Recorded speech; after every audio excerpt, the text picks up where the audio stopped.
Welcome to our channel, where we slowly uncover the hidden, darker sides of history that shaped everyday life in the past. In this story, we're beginning a long journey into how fog and smoke turned Victorian London into a deadly city, a place where the air itself could feel like an enemy, and where grief, illness, and mourning became part of daily existence. This series will gently explore how industrial pollution, coal fires, narrow streets, and human suffering blended together to create an atmosphere that affected not just health, but emotions, culture, and the way people understood life and death. Before we go deeper into this story, take a moment to subscribe to the channel and like the video if you enjoy calm, detailed history told at a slow pace. Your support helps keep these long-form stories alive. And please comment below from which location you are watching this video. Whether it's a busy city or a quiet place far from the fog, we love reading where our listeners are tuning in from. Victorian London was a city that never truly breathed clean air. From early morning until deep into the night, smoke poured endlessly from thousands of chimneys. Coal fires burned in homes, factories, bakeries, workshops, and power plants. The smoke drifted upward and mixed with the city's natural dampness, forming thick layers of fog that clung to streets, alleyways, and rivers. London had always been a foggy city due to its location and the River Thames, but during the Victorian era, this fog changed into something far more dangerous. It became heavy, oily, and dark, filled with soot, sulfur, and invisible poisons that settled into lungs with every breath. For many Londoners, the day began with opening a door and stepping into a yellow-gray haze. Visibility was often so poor that people could barely see a few feet ahead. Gas lamps glowed weakly through the fog like distant stars, and carriage drivers moved slowly, afraid of collisions. Pedestrians learned to walk close to walls, feeling their way through familiar streets that suddenly felt strange and hostile. Children on their way to work or school coughed into thin scarves, while adults accepted sore throats and burning eyes as an unavoidable part of city life. This air did more than irritate. It slowly killed. Doctors of the time noticed that lung diseases were everywhere. Chronic coughs, asthma, bronchitis, and tuberculosis were especially common in industrial neighborhoods. People spoke casually of the London chest or the city cough, as if these conditions were simply part of growing old. In truth, many lives were shortened by years or even decades due to constant exposure to smoke-filled air. The poorest suffered the most, living in overcrowded districts where factories and homes burned coal non-stop and where fresh air almost never reached ground level. The fog itself became a symbol of fear. When it rolled in thick and sudden, people stayed indoors if they could. Accidents increased dramatically. People fell into open cellars, wandered into the Thames, or were struck by unseen carriages. Crime also flourished in the fog, as thieves and attackers used the low visibility to disappear easily. Newspapers often reported on fog crimes, describing robberies and murders that seemed to happen and vanish within minutes. The city felt haunted, even in daylight. Inside homes, the situation was not much better. Coal fires burned constantly to provide warmth and cooking heat, filling rooms with smoke even when chimneys worked properly. Many chimneys did not. Poorly built housing trapped smoke inside, blackening walls and ceilings. Families breathed in soot while eating, sleeping, and working. Infants were especially vulnerable. Many babies born in London never reached adulthood, their lungs too weak to survive repeated infections. Parents mourned quietly, often having lost multiple children before they reached school age. This constant presence of death shaped the emotional landscape of Victorian London. Mourning became deeply woven into daily life, not just because of disease, but because death felt close, unavoidable, and ever-present. Black clothing was common not only for fashion, but because so many people were always in some stage of grief. Funerals passed through the streets almost daily, their black horses and carriages emerging suddenly from the fog like silent warnings. Cemeteries expanded rapidly, and burial grounds filled faster than the city could manage. Doctors debated the cause of these illnesses. Many believed in the miasma theory, the idea that bad air itself caused disease. In a way, they were not entirely wrong. Though they did not yet understand bacteria fully, the polluted air was indeed harming people on a massive scale. The fog carried sulfur dioxide, carbon particles, and toxic gases that damaged lungs and weakened immune systems. Combined with poor nutrition and overcrowding, this made even minor infections deadly. The River Thames played its role as well. Fog rising from the river mixed with industrial smoke, creating especially dense smogs along the waterfront. Dock workers, sailors, and nearby residents suffered heavily. The smell of the river, thick with sewage and waste, combined with smoke to create an atmosphere that people described as choking and unbearable. Yet life continued. Londoners adapted, not because it was safe, but because survival demanded it. Writers and artists of the time captured this grim beauty. Fog became a defining image of London in literature and art. It symbolized mystery, danger, and moral decay. Stories set in London often opened with descriptions of thick mist swallowing streets and hiding secrets. The city itself seemed alive, breathing poison and sorrow into its people. For many Victorians, fog was not just weather, it was fate. Despite the danger, industry kept growing. Factories expanded, trains arrived, and more coal was burned than ever before. Economic progress mattered more than health, especially for the working class. There were no real laws to control pollution. Complaints were ignored, and suffering was normalized. People believed this was simply the price of modern life. Clean air was a luxury enjoyed only briefly in parks or during rare, clear days when the wind swept smoke away. Children growing up in this environment learned early that coughing, sickness, and funerals were normal. They watched siblings die, neighbors disappear, and parents age quickly. This constant exposure to loss shaped a generation that viewed death with a mix of fear, acceptance, and ritual. Mourning customs grew elaborate, not only because of emotion, but because grief was everywhere. It needed structure.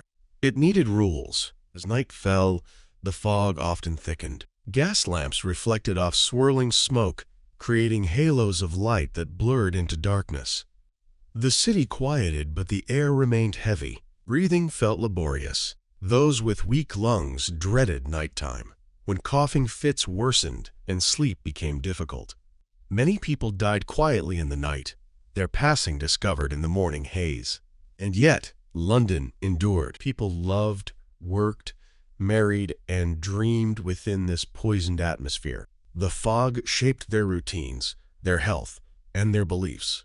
It influenced how they mourned, how they feared illness, and how they understood the fragility of life itself. This deadly air was not just an environmental problem. It was a force that reshaped culture, emotions, and memory. We are only at the beginning of this story.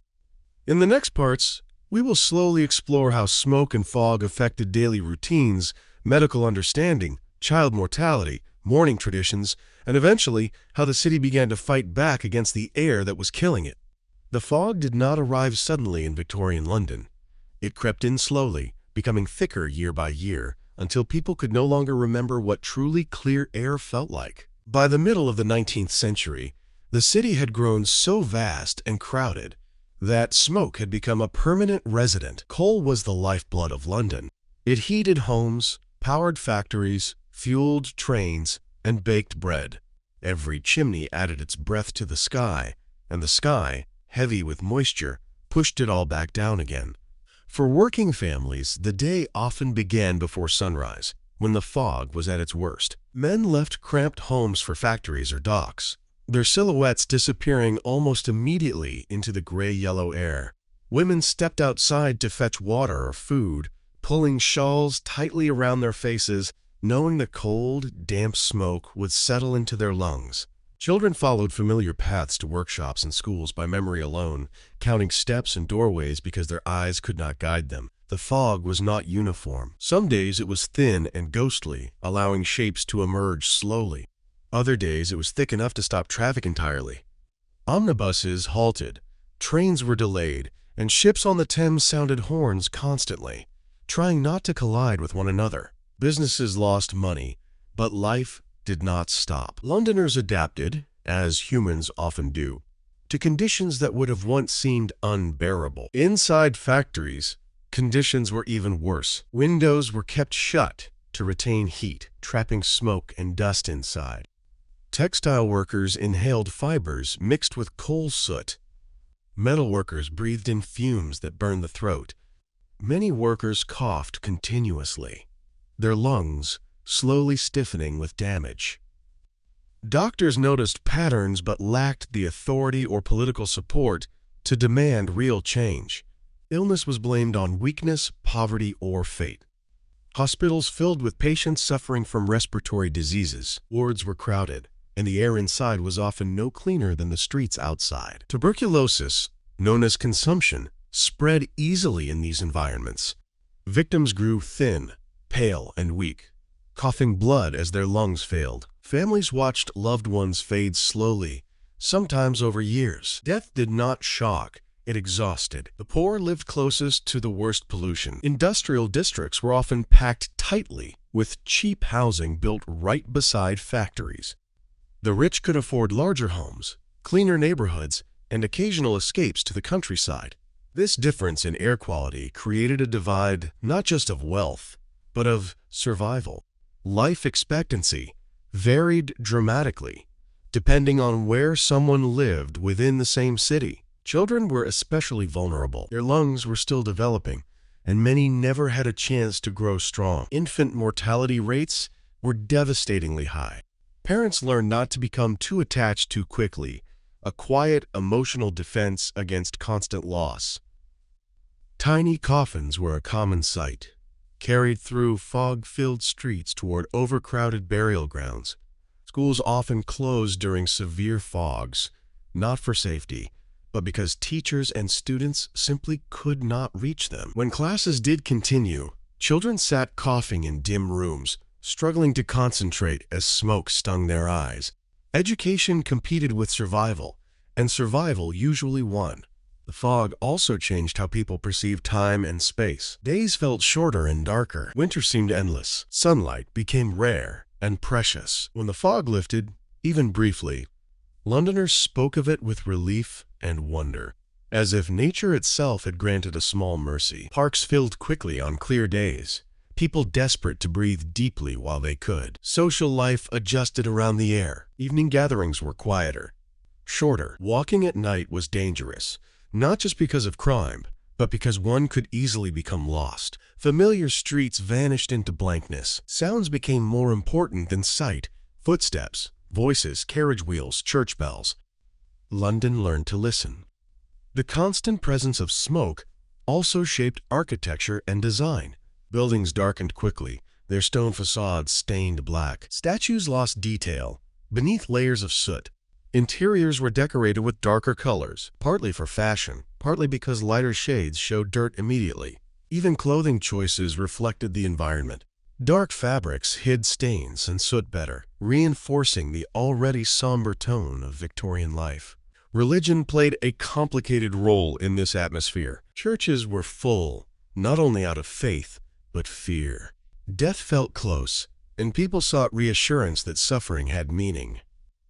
Sermons often focused on endurance, humility, and preparation for the afterlife. The polluted air outside seemed to mirror moral warnings about decay and judgment. Writers and journalists began to describe the fog as a living thing. It crept, swallowed, suffocated. It hid sins and revealed truths. Newspapers warned readers about killer fogs during especially severe episodes when deaths spiked noticeably. These moments shocked the city briefly, but outrage faded quickly. Coal was too essential, industry too powerful, and the poor too unheard. Medical understanding advanced slowly.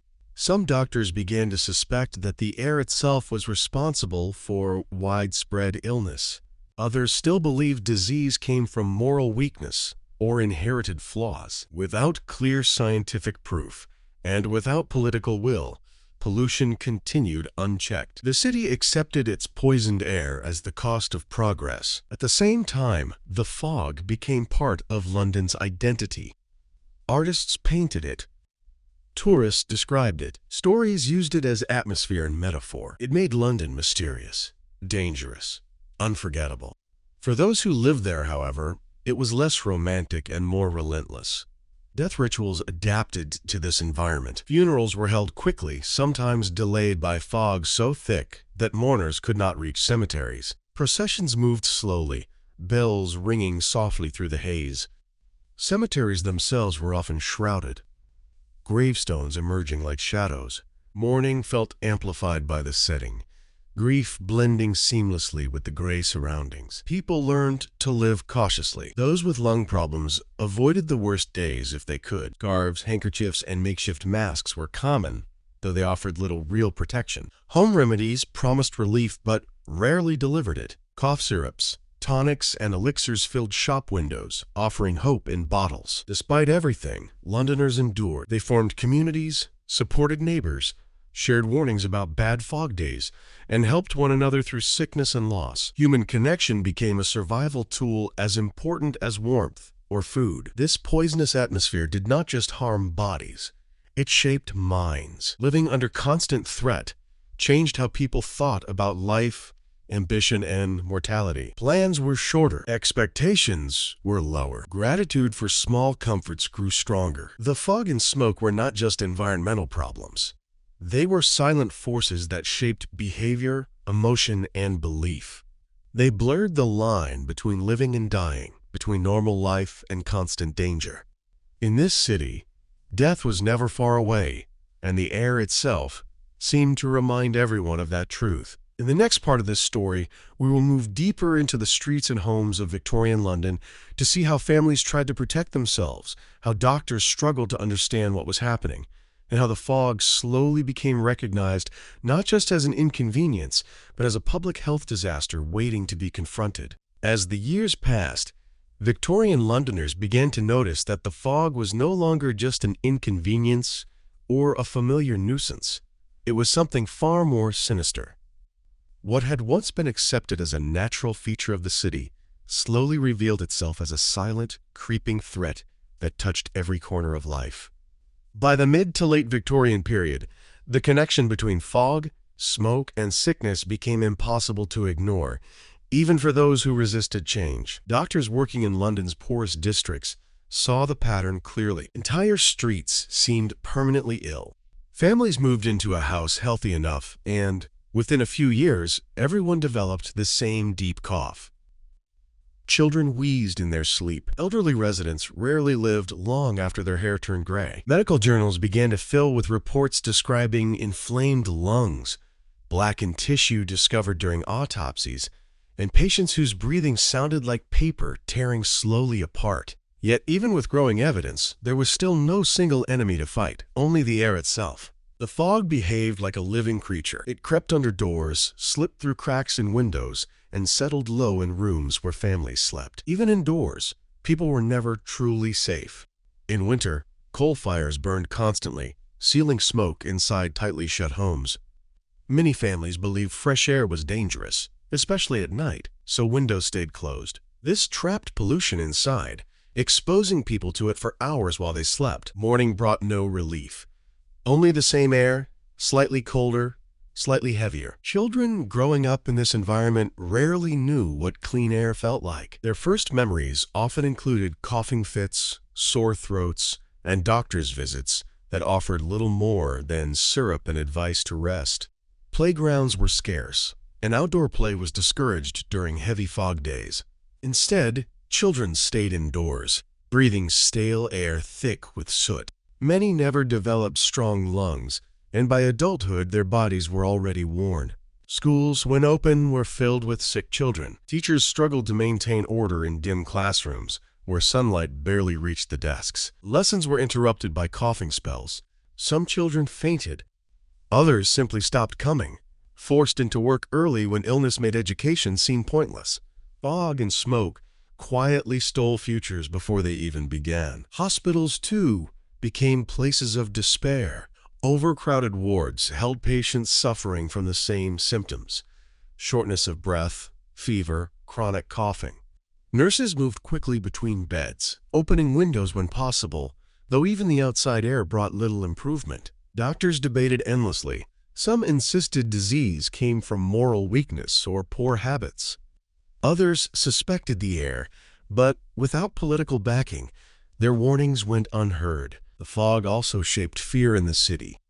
On especially thick days, people spoke in hushed tones. Bells rang more often, signals of accidents, deaths, or lost travelers. Carriages collided. Pedestrians vanished, sometimes found hours later injured or dead. The river claimed many who wandered too close to its unseen edge. Fog became a symbol of danger, not just discomfort. London's police struggled during heavy smog. Crime increased when visibility dropped. Thieves hid easily, and witnesses could not identify faces. Victims often described attackers as shadows emerging from nothing. This uncertainty added another layer of anxiety to daily life. The fog was no longer just deadly to the lungs. It threatened safety, order, and trust. At home, families adapted rituals around illness and death. It was common to keep candles ready in case fog turned day into night. Mothers learned to recognize the sound of a bad cough, the kind that rarely ended well. Neighbors helped one another, sitting with the sick, sharing remedies, and quietly preparing for funerals that seemed inevitable. Mourning was no longer exceptional. It was routine. The burial crisis worsened. Cemeteries filled rapidly as death rates climbed. Graves were dug close together, sometimes reopening older plots. The fog often hung low over burial grounds, adding a heavy stillness to funerals. Mourners stood silently, coats darkened by soot, breathing air that felt unfit for the living. Death felt close, almost patient, as if waiting its turn. Religious leaders began to address pollution indirectly. Sermons spoke of decay, moral rot, and divine warnings, often using fog as a metaphor for spiritual darkness. Some believed the air reflected society's sins: greed, industrial excess, neglect of the poor. These ideas resonated deeply with a population already suffering. The city felt cursed, and many wondered if London itself was slowly dying. Yet industry continued to expand. New factories rose, each adding its smoke to the sky. Railways brought wealth and movement, but also burned enormous amounts of coal. Progress was visible everywhere, but so was suffering. The contradiction became impossible to ignore. The city grew richer, yet its people grew sicker. Slowly, voices began to rise in protest. Journalists published stories describing fog-related deaths. Reformers wrote pamphlets arguing that clean air was not a luxury but a necessity. Some doctors began collecting data, comparing death rates between rural and urban areas. The difference was shocking. Londoners died younger, suffered longer, and buried more loved ones than those living outside the city. Still, change came slowly. Powerful industries resisted regulation. Coal was cheap, plentiful, and essential. To limit its use felt unthinkable. The poor had no choice but to endure, and the wealthy often escaped to cleaner air whenever possible.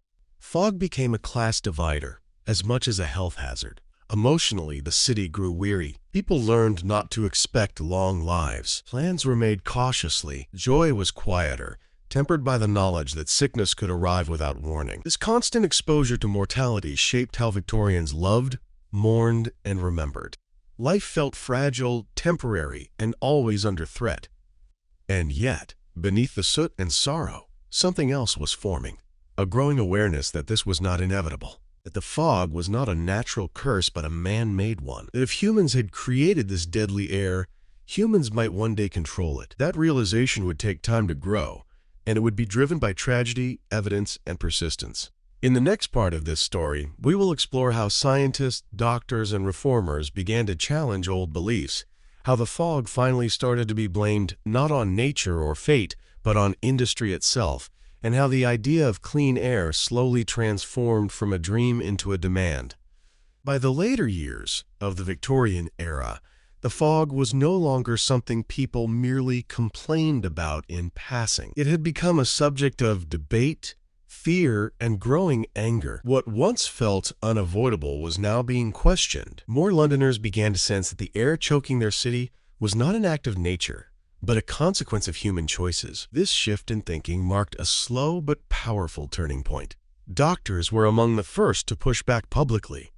Some began keeping careful records, noting when fogs appeared and how death rates spiked soon after.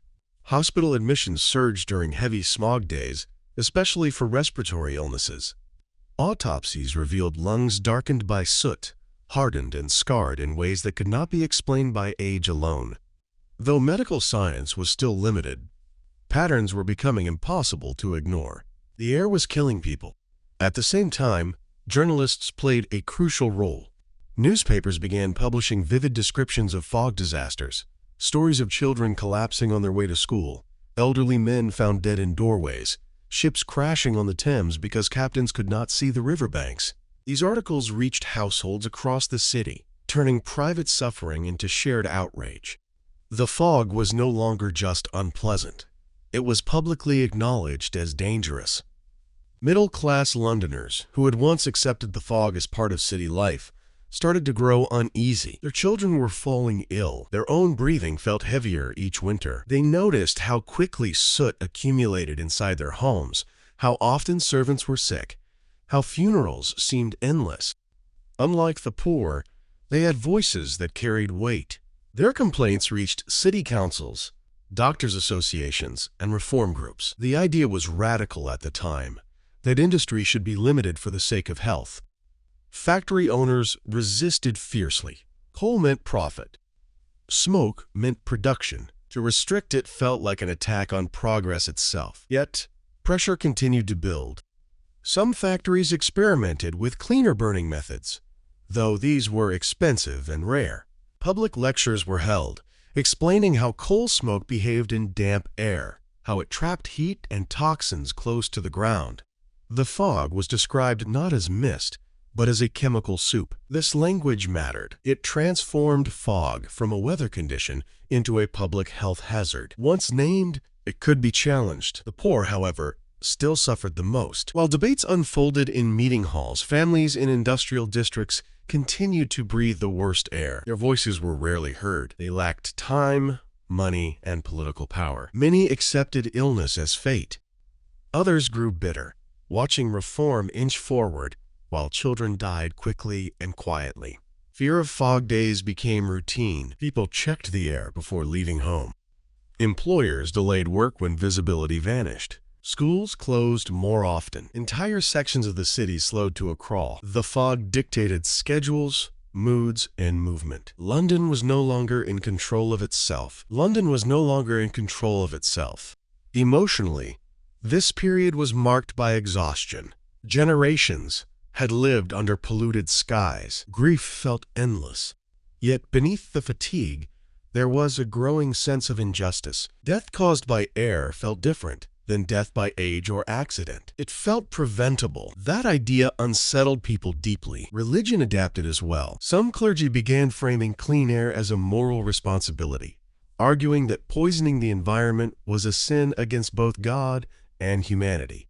This language resonated strongly in Victorian society, where moral duty carried great weight. Slowly, the idea spread that protecting life meant protecting air. Children born toward the end of the Victorian era grew up hearing adults talk differently about fog. It was discussed with worry, anger, and blame. This generational shift mattered. It planted the seeds of future reform. Still, progress was painfully slow. Laws were weak, enforcement weaker. Coal remained king. The fog did not disappear. It continued to roll through streets, stain buildings, and steal breath. But something had changed in the collective mind of the city. Londoners were beginning to understand that their deadly air was not destiny. The fog had shaped their suffering, their mourning, and their culture. Now, it was shaping resistance. Tragedy, when repeated often enough, begins to demand answers. For Victorian London, those answers were forced into the open, not by quiet suffering, but by moments when death arrived in overwhelming waves. Certain fog events were so severe that the city seemed to pause, stunned by the number of lives lost in just a few days. These were no longer individual tragedies, hidden behind closed doors. They were public disasters. During these extreme fogs, the air became thick and yellow-brown, heavy enough to taste.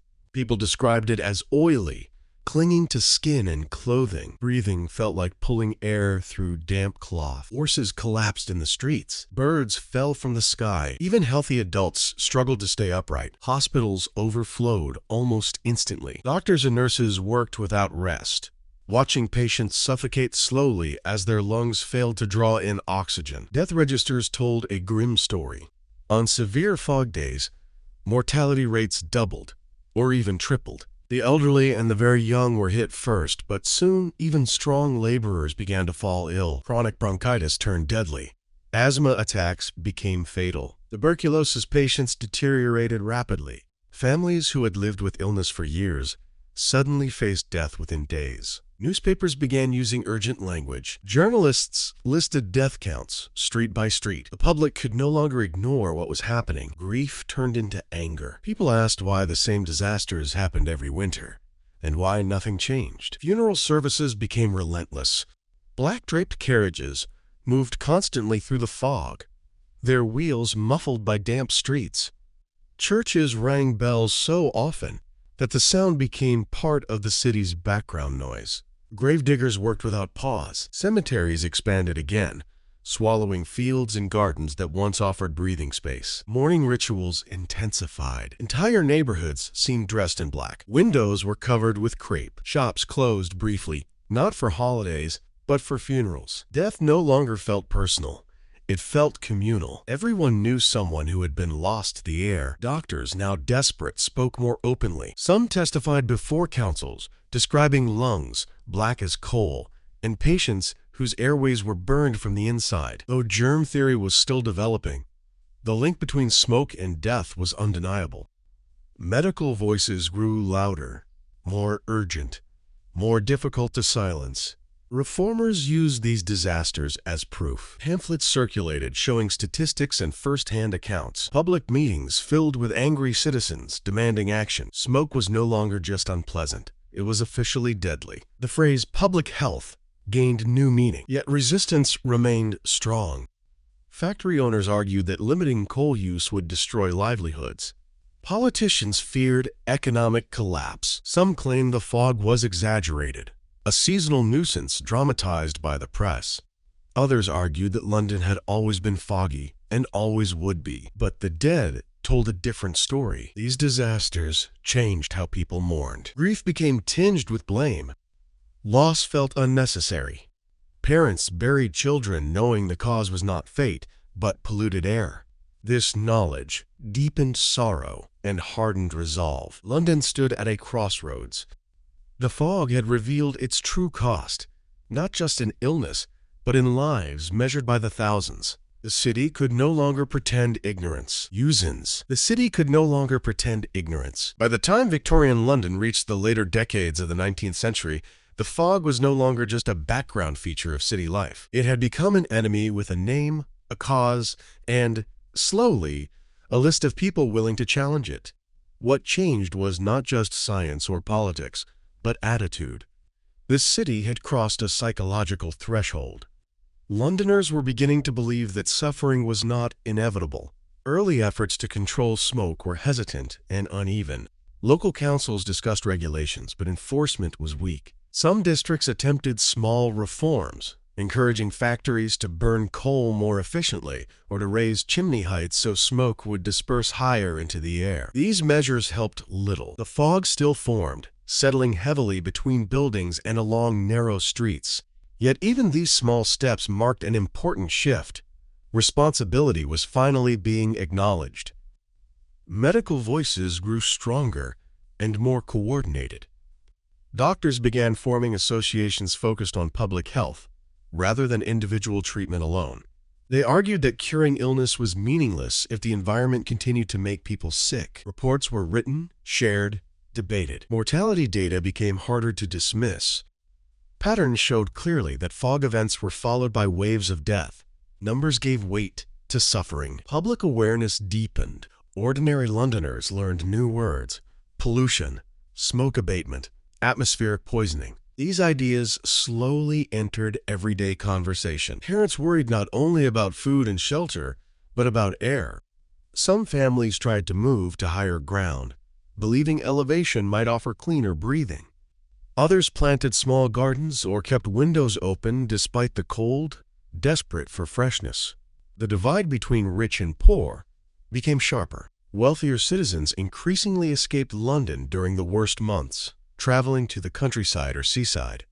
The poor remained behind, breathing the same deadly air year after year. This inequality fueled resentment. The fog was no longer seen as a shared hardship, but as an injustice that punished those with no means to flee. Writers and social critics captured this anger. Novels and essays described London as a city choking itself, sacrificing its people for profit.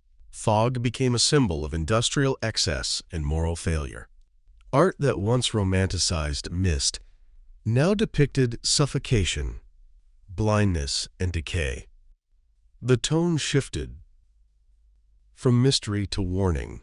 Children raised during this time grew up more aware than previous generations. They heard adults speak openly about poisoned air and needless death. Schools slowly incorporated lessons about hygiene and environment. These ideas planted seeds that would grow beyond the Victorian era. Still, progress remained painfully slow. Laws passed with loopholes. Inspections were rare. Coal use continued almost unchanged. Winter after winter, fog returned. People learned to hope cautiously, celebrating small improvements while bracing for disappointment. Emotionally, the city existed in a strange balance between resignation and determination.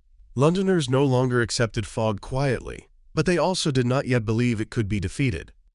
Mourning continued, but it was now mixed with anger, awareness, and the beginnings of activism. This period marked a transition. The fog had moved from being an invisible killer to a recognized threat. The question was no longer what is happening, but how long will we allow it to continue? By the closing years of the Victorian era, London had changed in ways that were subtle on the surface but profound underneath. The fog still came, the smoke still rose from chimneys, and coal was still burned in vast quantities. But the city was no longer blind to what this meant. Knowledge, once gained, could not be erased. The deadly air had left a permanent mark on how London understood health, responsibility, and the cost of progress.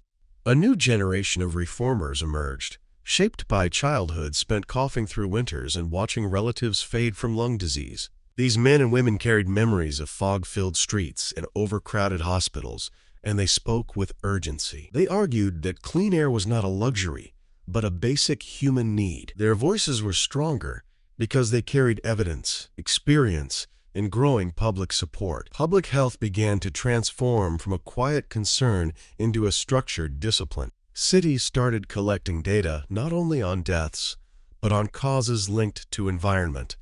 London became a case study, an example of what happened when industrial growth outran human care. Other cities watched closely. Manchester, Birmingham, and Liverpool faced similar problems, and the lessons learned in London echoed outward. Though Victorian laws remained limited, they set important precedents. The idea that government could intervene to protect citizens from environmental harm was radical at first, but slowly accepted. Smoke inspectors, though few, represented something new: accountability. Industry was no longer entirely untouchable. Emotionally, Londoners carried deep scars. Generations had learned to associate winter with danger, fog with loss. Even when air cleared briefly, memory lingered. Mourning traditions remained strong because grief had been constant. The culture of mourning was not just about death. It was about endurance, about surviving in a city that had demanded too much from its people. Fog also reshaped empathy. Seeing widespread suffering softened rigid class boundaries in some areas. Middle-class reformers could no longer deny the pain of working-class neighborhoods when statistics and stories aligned. Though inequality persisted, awareness grew.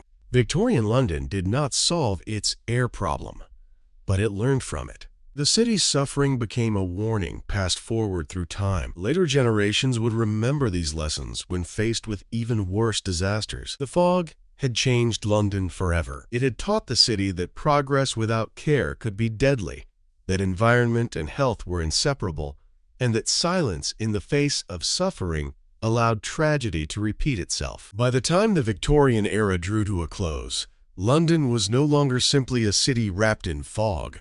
It was a city shaped by memory.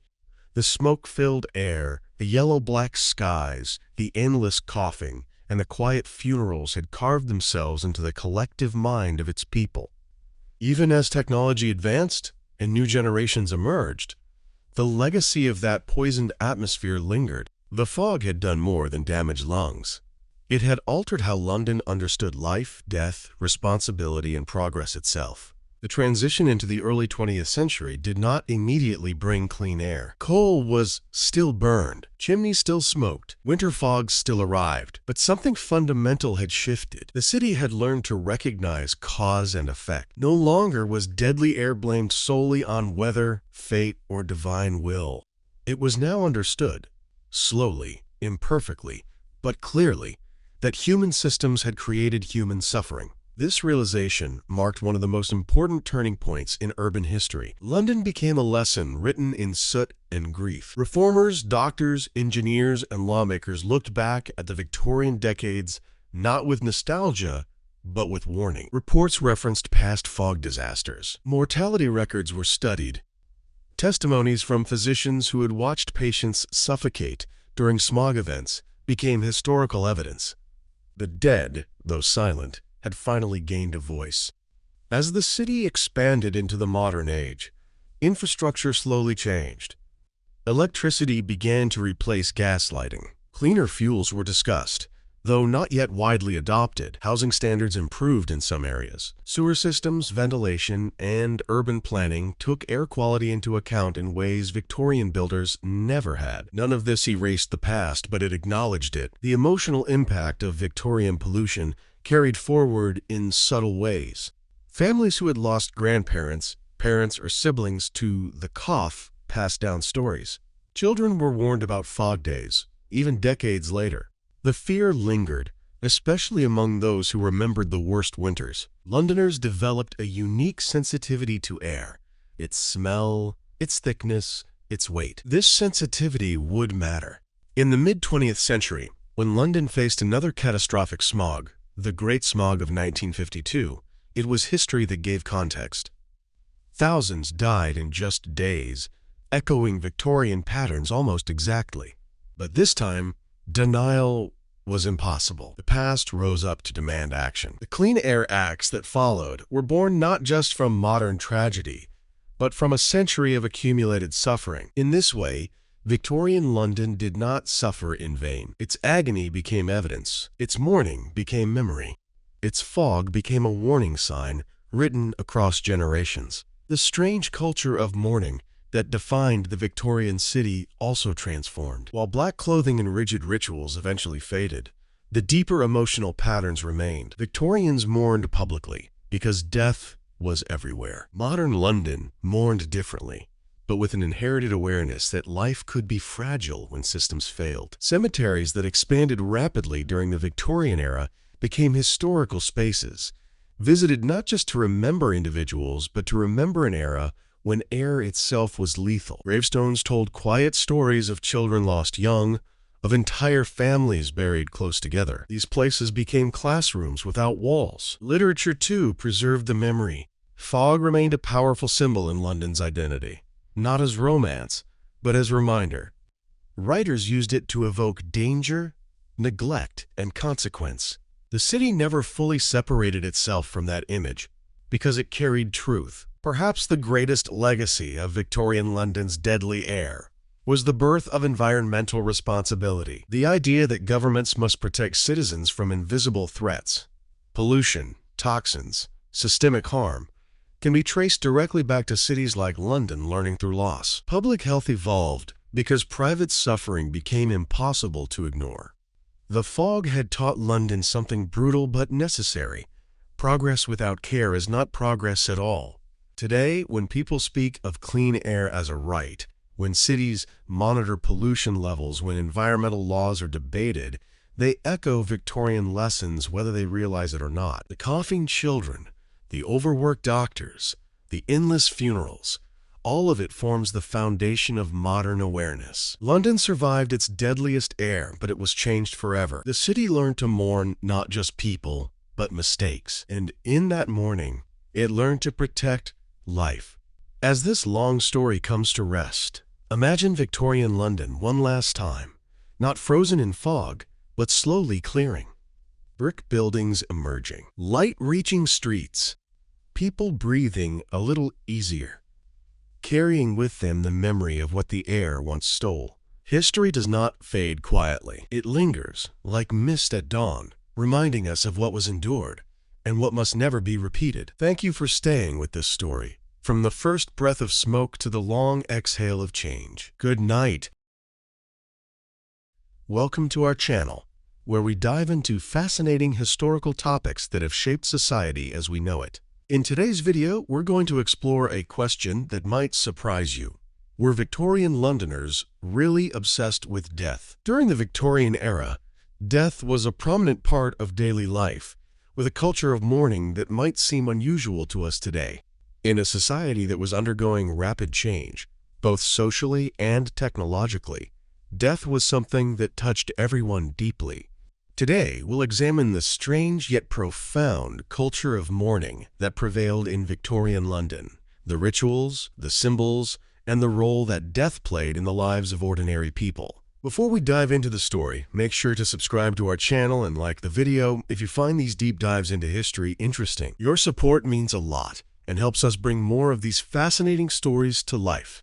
Also, comment below and let us know from which location you're watching this video. We love hearing from you. In Victorian London, death was ever present in ways that might seem foreign to modern sensibilities. The Industrial Revolution had transformed the city, but it also brought with it a host of new challenges and dangers. Pollution, unsanitary living conditions, and frequent disease outbreaks meant that death was a constant companion for many. Cholera, smallpox, and tuberculosis were rampant, claiming the lives of men, women, and children with alarming regularity. For the middle and upper classes, the awareness of mortality was also heightened by the rise of spiritualism, which combined with the growing popularity of death-related rituals and mourning practices. The Victorians had a complicated relationship with death. On the one hand, it was a natural part of life that was feared and avoided. On the other, it was celebrated and marked in elaborate ways. For many, death wasn't just the end of life. It was an event to be commemorated, even venerated. In Victorian London, it was not uncommon for families to engage in years of mourning after the death of a loved one, with customs and practices surrounding death and mourning being a major part of social life. But how did this obsession with death manifest in everyday life, and why did it become such a dominant cultural theme? One of the key elements of this Victorian obsession with death was the way in which people commemorated the deceased. Funerals were not just somber occasions. They were grand events. The funeral procession was often accompanied by mourners dressed in black and adorned with crepe, a fabric that became a symbol of mourning during the period. The mourners would follow the coffin, which was often draped in black velvet or silk, to the burial site, where the body would be lowered into the ground, and a headstone or memorial plaque was erected. Funerals were expensive and elaborate, and for many, they were an important way to demonstrate social status. The more ornate and lavish the funeral, the higher the respect and reverence for the deceased. This sense of social obligation was even further amplified for the wealthy elite. When prominent figures in Victorian society passed away, the rituals surrounding their death became spectacles. Elaborate funerals were held in their honor, sometimes even involving the entire city.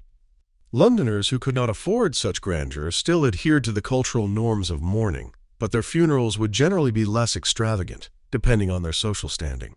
For the middle and lower classes, mourning often involved the preservation of the deceased's body for a longer period. In some cases, this was done for practical reasons, but there was also a belief that the body needed to be kept undisturbed for several days to allow the soul to depart peacefully. During this time, families would gather around the body, often holding vigils and prayers. The deceased would frequently be dressed in their finest clothes, and a mirror would be covered to prevent the soul from getting trapped. The tradition of the wake, in which friends and family would gather together, often lasted for several days, and it was common to see the body lying in the home, sometimes surrounded by candles and flowers. But the mourning didn't stop with the funeral. After a person died, it was common for the family to wear mourning clothes, often for up to a year. Widows in particular were expected to wear black for an extended period, reflecting the depth of their loss. The length of mourning depended on the social status of the deceased and the mourners, but it could range from a few months to several years. During this time,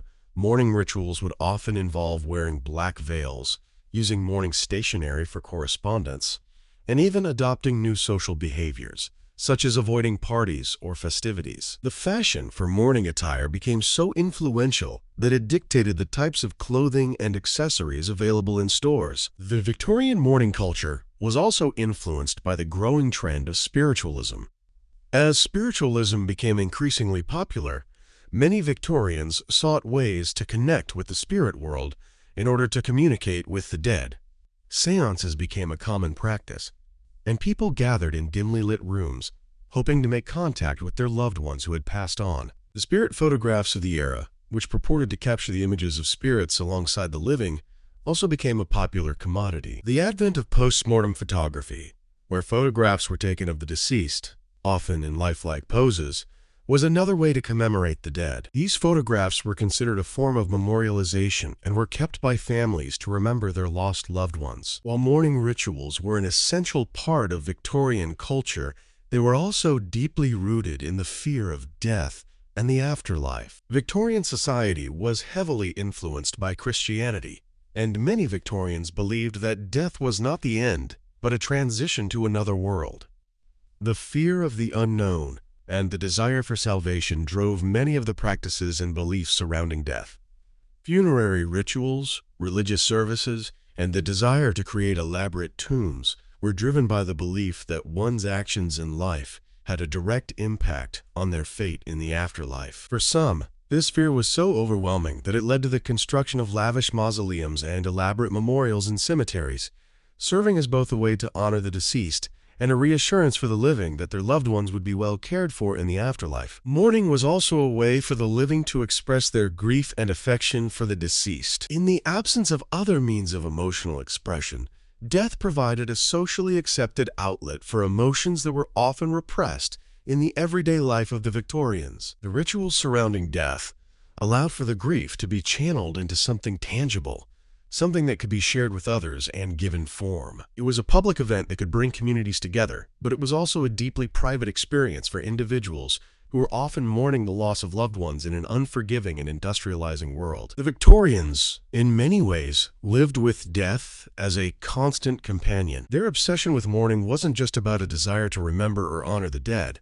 It was also about controlling and understanding death, something that remained largely mysterious and unpredictable in a rapidly changing society. This obsession extended to the popular culture of the time, where the themes of death, loss, and the afterlife permeated everything from literature to art to popular entertainment. In Victorian London, the culture of mourning was both a means of dealing with the harsh realities of death and a way of finding comfort in the face of a world filled with uncertainty. As we continue our journey through the strange and fascinating culture of mourning in Victorian London, we now turn our attention to the social implications of mourning and the ways in which death influenced family dynamics, gender roles, and public life. For Victorian society, mourning was not just a personal experience. It was a social obligation, deeply intertwined with class structures and expectations. From elaborate funeral rituals to strict codes of behavior during periods of mourning, death was something that had a profound impact on all aspects of life. In the Victorian era, family was considered the central unit of society, and the death of a loved one was not simply a personal loss.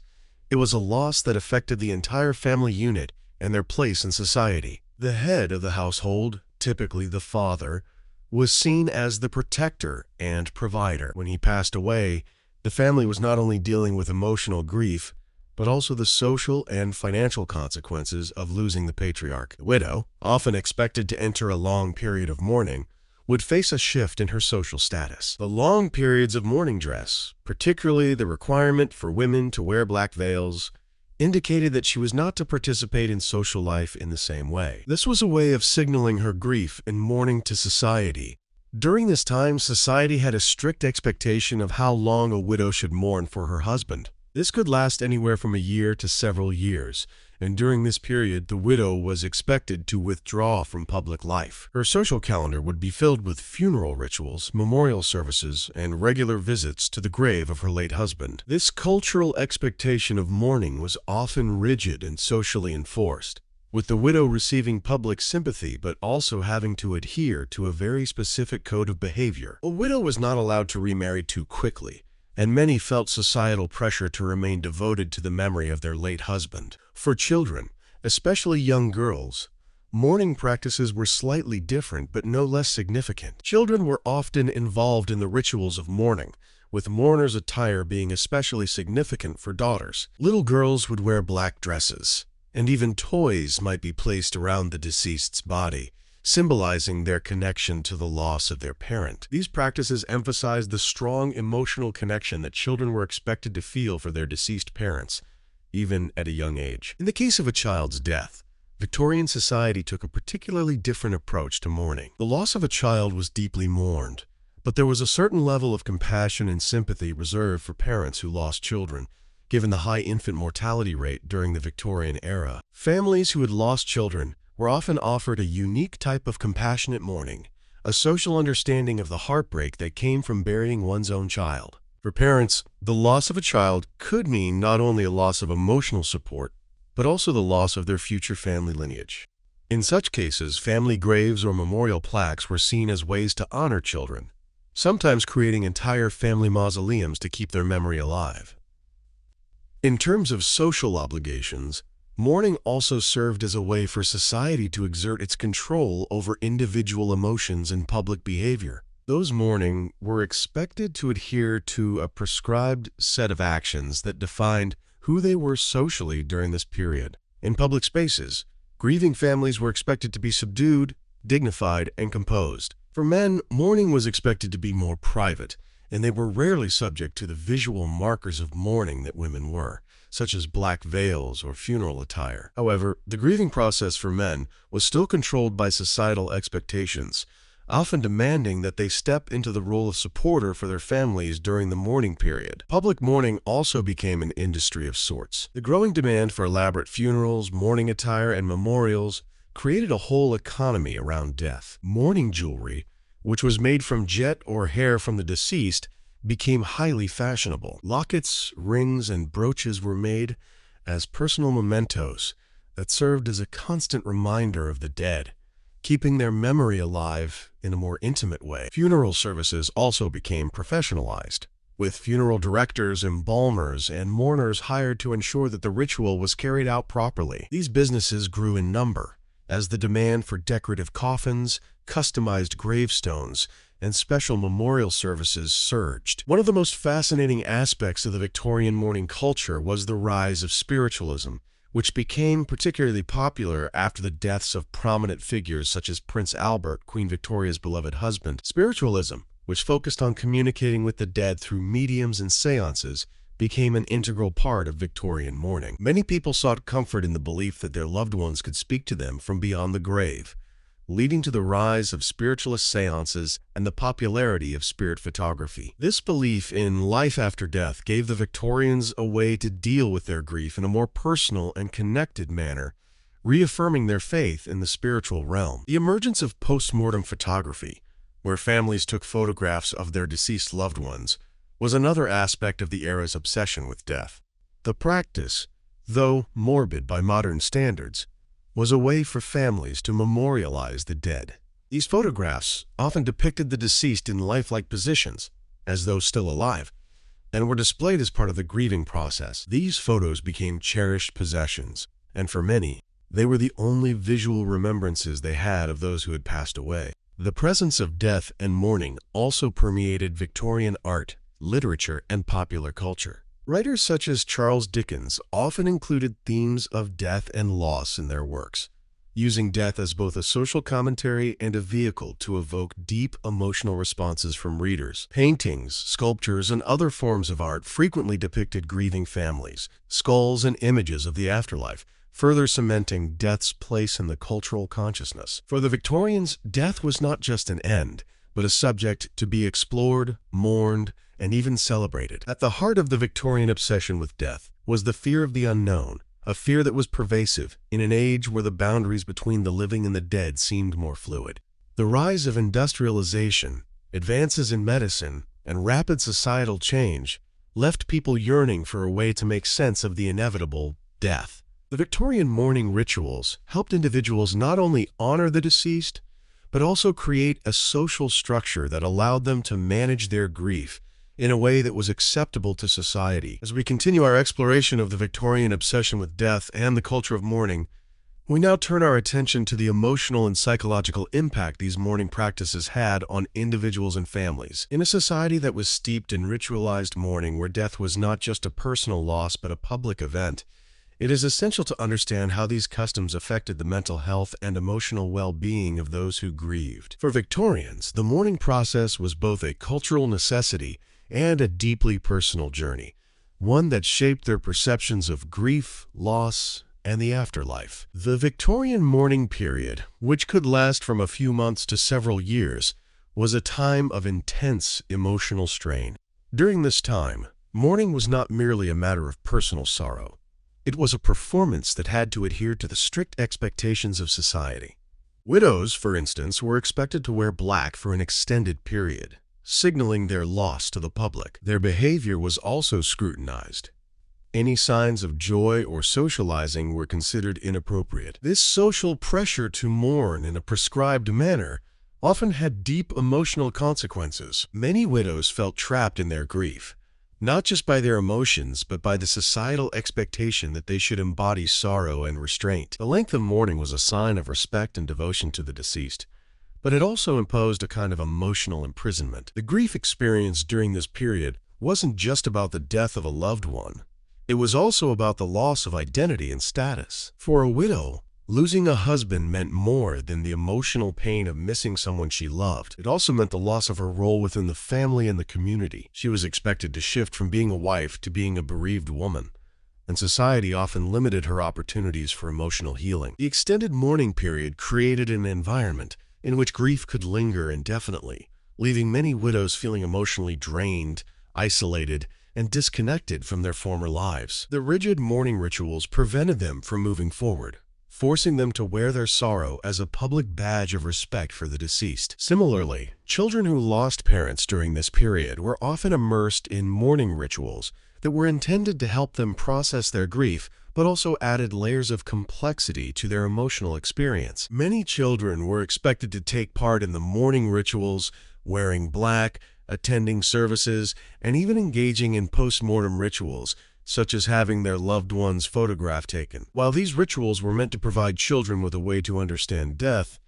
they also placed a heavy emotional burden on them. For young children, the loss of a parent often resulted in feelings of confusion, fear, and helplessness. The mourning process was a constant reminder of the impermanence of life, and the rituals that were meant to offer comfort could often feel overwhelming or isolating. However, it wasn't just the external social expectations that made mourning so emotionally taxing.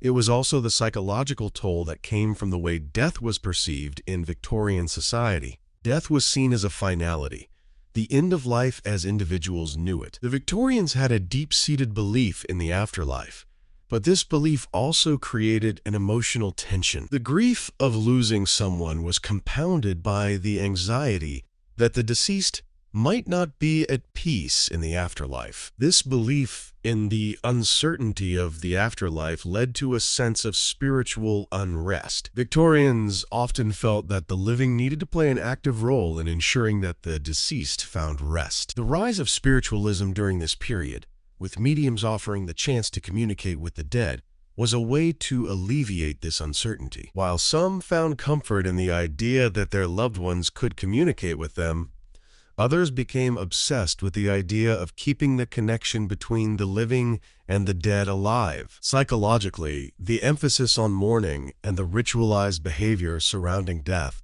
created a kind of emotional isolation. Many people were expected to mourn in silence, without expressing the full depth of their emotions.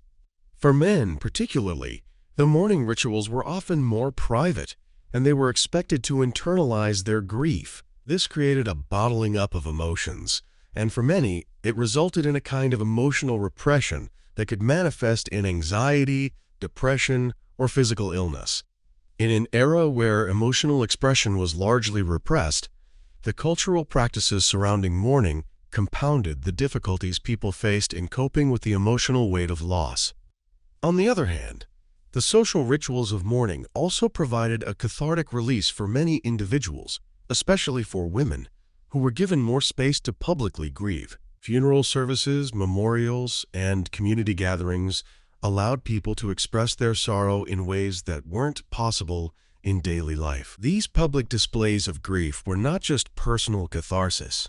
They were a way of receiving community support. While the rituals were burdensome, they also provided a sense of solidarity and shared experience among mourners. The act of coming together as a community to mourn and remember the deceased helped to soften the blow of loss, offering both comfort and solidarity in times of emotional pain. Mourning practices also had a significant psychological impact on the Victorian psyche as a whole. The constant reminder of death and mortality created a collective consciousness where people were acutely aware of the brevity of life. It was common for people to constantly think about the fate of their souls and the souls of their loved ones, leading to a culture of introspection and self-reflection. The Victorians were very much aware of the fragility of life, and their elaborate mourning rituals were a way to make sense of that fragility, to control it, and, ultimately, to find comfort in the face of the inevitable. However, these practices did not come without their psychological tolls.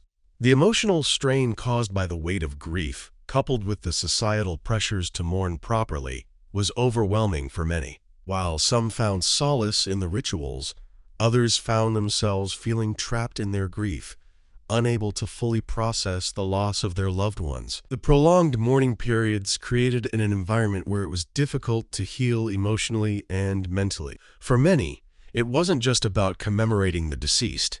It was about preserving their memory in a way that could ensure the deceased were given their proper due in the afterlife. This left many Victorians with an uneasy balance between the need to grieve and the pressure to conform to the cultural expectations around death. The fear of the unknown and the constant reminder of death through these mourning rituals created a society that was often preoccupied with death. Yet, at the same time, the Victorians' need to ritualize and control their mourning practices created a sense of order in the face of a chaotic, rapidly changing world.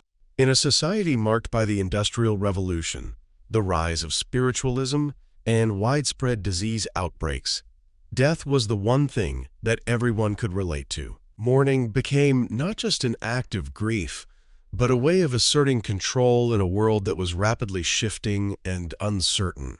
As we continue exploring the fascinating culture of mourning in Victorian London, it's impossible to ignore the rise of spiritualism during this period. Spiritualism, a belief system centered around the idea that the dead could communicate with the living through mediums, gained immense popularity in the mid-19th century. This movement had a profound impact on Victorian mourning practices, offering an alternative way for the grieving to deal with their loss and find comfort. It also reflected the Victorians' deep anxiety about death and the afterlife, as they sought ways to bridge the gap between the living and the dead. In a society where death was ever present, particularly due to the high rates of child mortality and the frequent outbreaks of disease, the need to make sense of death and seek comfort from the deceased was ever urgent. Spiritualism provided an avenue for people to believe that communication with the dead was not only possible, but was a spiritual and emotional necessity. This was an era marked by widespread scientific advancements and industrialization, yet people still found themselves turning to the supernatural for answers. The spiritualist movement began in the United States in the 1840s,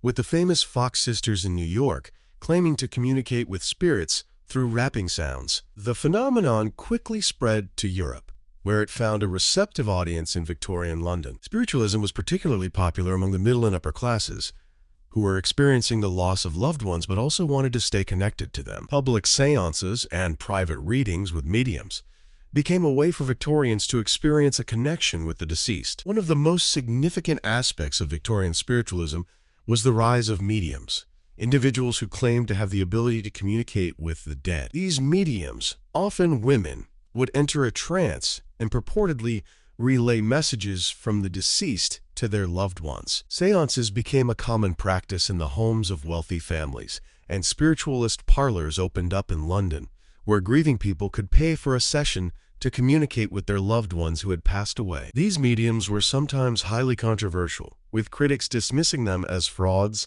and charlatans. However, despite the skepticism, spiritualism offered real emotional comfort to many grieving Victorians. In an era where death was frequently sudden and untimely, being able to speak to the dead provided a sense of control and closure. It allowed mourners to process their grief in a way that was more immediate and interactive than traditional mourning rituals. Victorians who participated in seances often felt that they were not only honoring the dead, but also receiving closure that would help them move on from their grief. The rise of spiritualism was also tied to the Victorian obsession with the supernatural. This was a time when Gothic literature was flourishing, with works like Mary Shelley's Frankenstein and Bram Stoker's Dracula captivating the public imagination. The themes of life, death, and the supernatural in literature aligned perfectly with the growing interest in spirits and the afterlife. Spiritualism offered a way for Victorians to engage with their fears of death and the unknown by making the invisible visible. The dead could return, not as ghosts, but as entities with tangible messages, offering a form of life after death that was understandable and communicable. For many families, the notion of reaching out to the dead provided comfort during the grieving process. Widows in particular were drawn to the idea that they could still communicate with their late husbands. During the mourning period, which was expected to be long and rigid, spiritualism offered a way to bypass the emotional pain of loss by providing a direct link to the deceased. Widows could receive messages from their husbands, assuring them that they were safe in the afterlife. The idea that their loved ones were still out there gave solace and allowed mourners to feel that death was not an absolute separation. In addition to the rise of mediums and seances, the Victorians also embraced a variety of death-related rituals that were designed to help the living cope with the loss of loved ones. Post-mortem photography was one such ritual, and while it may seem morbid to us today, it was a widely accepted practice in the Victorian era. These photographs were taken of the deceased, often in lifelike poses, with the intention of creating a lasting memorial. For the grieving family, these photographs were a way to keep the memory of their loved one alive. It was as though the deceased could be preserved forever. Even though they had physically passed away, these photographs were kept in family albums and sometimes displayed in the home, a constant reminder of the loved one who had passed. The obsession with post-mortem photographs and spiritualism also extended to spirit photography, which became especially popular after the invention of photography. Spirit photographers would create images that appeared to show the spirits of the deceased standing beside their living relatives, with ghostly figures superimposed on photographs. These images were often the result of double exposure or other photographic tricks, but they were accepted as authentic evidence of the spiritual realm. Spirit photography became a commercial business, with families eager to memorialize their lost loved ones in a way that suggested they had transcended death and were still present in the physical world. But the rise of spiritualism also had a more psychological impact on Victorian society. While it provided a form of comfort to those who believed in it, it also revealed a deep anxiety about the nature of death. Victorians were acutely aware of the fragility of life. The rapid industrialization of London and other major cities, with its overcrowded slums, disease outbreaks, and pollution, contributed to a climate of uncertainty and fear. Death was common, often striking unexpectedly, and spiritualism gave people a way to seek comfort in the chaos. It was a way to reassert control over something that was otherwise uncontrollable. In a time when scientific progress was quickly changing the world, spiritualism also provided a counterbalance to the increasingly rationalistic world. It allowed Victorians to believe in something unseen and unexplainable, giving them a connection to a higher spiritual reality. It wasn't just a trend, but a way of dealing with the emotional weight of living in a rapidly changing society. Spiritualism became a cultural outlet through which people could engage with their own mortality and search for meaning in a world that seemed increasingly impersonal and machine-driven. The Victorians' obsession with death, coupled with their desire to communicate with the dead, reflected their ongoing struggle with the concept of the afterlife. While the mourners turned to mediums and seances to seek comfort, they were also wrestling with a broader existential question: what happens after we die? For many, spiritualism offered the hope of continuity, a way to feel connected to those they had lost. It was, in many ways, a coping mechanism in a world that was rapidly changing and filled with uncertainty.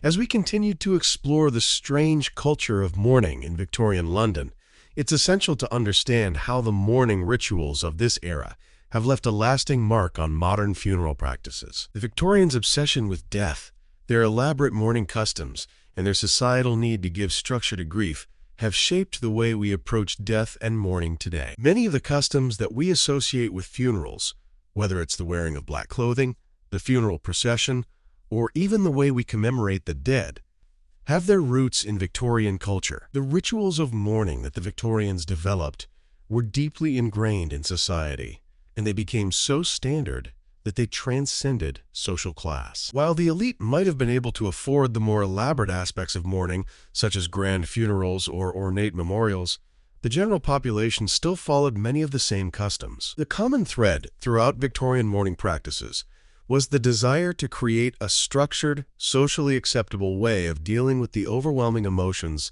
that came with death. Perhaps one of the most enduring contributions of Victorian mourning rituals to modern funeral practices is the concept of the funeral procession. During the Victorian era, the funeral was an event that involved not only family and close friends, but often an entire community. The funeral procession would typically begin at the home of the deceased, and mourners would walk behind the coffin as it was transported to the burial site. This ritual was a way of showing respect and honoring the deceased, and it was a practice that would continue into the modern day, though now in the form of carriages, hearses, or even motorized transport. The idea of creating a public event out of a funeral, where the whole community could participate in honoring the deceased, is still prevalent today. Many modern funerals continue to have processions or services open to anyone who wants to attend, reinforcing the idea that death is not just a personal event, but a communal one.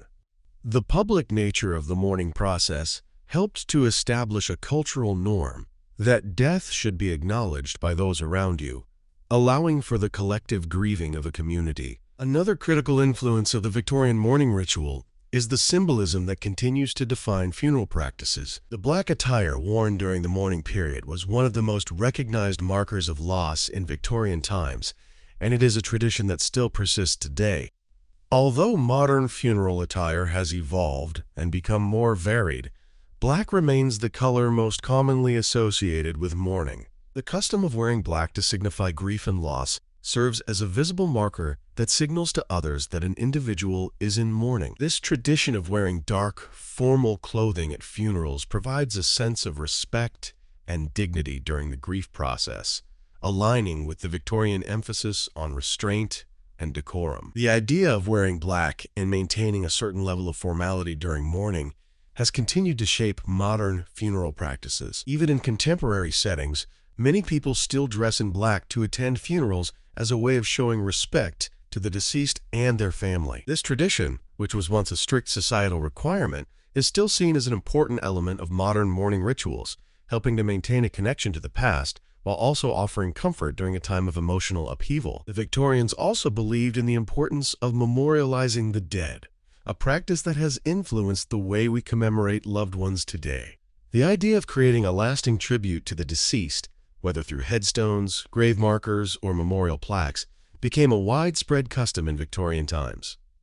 As death was seen as a passage rather than an end, Victorians created elaborate memorials to preserve the memory of their loved ones. These monuments, often featuring intricate carvings and inscriptions, were intended to celebrate the life of the deceased and serve as a lasting reminder of their place in history. Many modern cemeteries still feature gravestones and memorial plaques that are designed to honor the deceased, and the practice of visiting graves to pay respects remains a key element of many funeral traditions. The act of memorializing the deceased through physical structures not only helps those who remain process their grief, but also ensures that the memory of the deceased lives on, just as it did in Victorian times. The creation of family mausoleums, often built in private cemeteries, has also been carried over into modern-day funeral practices. These structures, once reserved for the wealthy, remain a way to memorialize entire families and ensure that their legacy endures for generations. The Victorian era also saw the development of mourning jewelry, which was designed as a way to carry the memory of the deceased close to one's heart. Lockets, brooches, and rings were made from materials such as jet, hair, and glass, and many featured engraved portraits or inscriptions of the deceased. These pieces of jewelry were highly personal and served as a constant reminder of the loved ones who had passed. Today, many modern funerals still include the use of memorial jewelry, such as cremation rings or necklaces that hold a small amount of ashes or a photo of the deceased. This modern adaptation of Victorian mourning jewelry allows people to carry the memory of their loved ones with them, maintaining a connection to the past while offering comfort and solace in their grief. In addition to these material memorials, the Victorians also gave importance to religious rites and funeral services as part of the mourning process. Church services, particularly funeral masses, were considered a vital part of the grieving process, helping to provide spiritual closure and offer comfort to the family of the deceased. Victorian funerals often included a procession to church, followed by a service, and many of the customs associated with funeral services today, such as readings from scripture, eulogies, and hymns, have their roots in these practices. The role of religion in Victorian mourning was vital, as many believed that the soul's fate depended on the prayers and rites performed by the living. Even today, many funeral services include religious rituals and prayers that are meant to offer peace and comfort to the family, while also guiding the deceased to the afterlife. While not everyone follows the same religious traditions, the influence of the Victorian faith-based practices remains an important part of modern funerals, offering a structured and ceremonial approach to death and mourning. Perhaps one of the most significant influences of the Victorian mourning culture on modern funeral practices is the emphasis on creating a community-supported grieving process. In Victorian London, mourning was a public display, an event that affected the entire community. Even if one was not closely related to the deceased, attending a funeral or paying respects was a way of showing solidarity with the grieving family. This sense of collective mourning has remained an essential part of funeral culture today. Funeral services and memorial gatherings are still seen as communal events, where family and friends come together to honor the deceased and share in their sorrow. The practice of inviting family and friends to mourn alongside you, to offer condolences, and to be part of the grieving process reflects the ongoing need for emotional support during difficult times. This tradition of collective mourning helps those who grieve feel less isolated and reminds them that they're not alone in their sorrow. It also provides the opportunity to celebrate the life of the deceased rather than solely focusing on the loss. As we continue to unravel the cultural tapestry of death in Victorian London, we now explore the global impact of Victorian mourning rituals and how the practices that developed in this era influenced funeral customs in various parts of the world. The Victorian obsession with death and their elaborate rituals did not stay confined to London.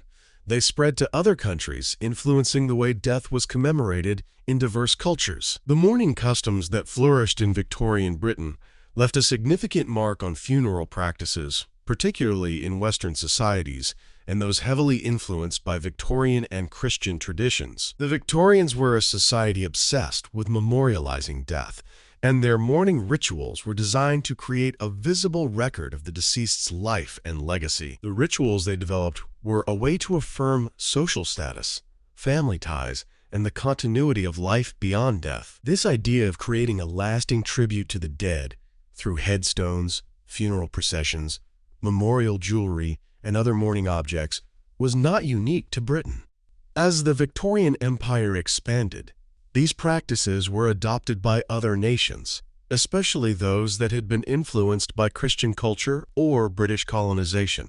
In North America, particularly in the United States, Victorian mourning customs were embraced by both the upper and middle classes, who adopted many of the mourning rituals and symbolic gestures that defined the British approach to grief. Much like their British counterparts, Americans followed the widow's mourning period and the idea of dressing in black during the period of mourning. Funerals were increasingly elaborate affairs, with public mourning becoming an essential part of grieving for the loss of a loved one. One significant aspect of the American adoption of Victorian mourning rituals was the growing popularity of funeral homes. In the late 19th century, the funeral industry began to formalize in the United States, with funeral directors playing a central role in organizing elaborate services and overseeing the funeral process. These practices were influenced by British traditions of embalming and preserving the body, which allowed families to keep the deceased at home for longer periods and hold public viewings before the funeral. This practice became a standard in many American communities,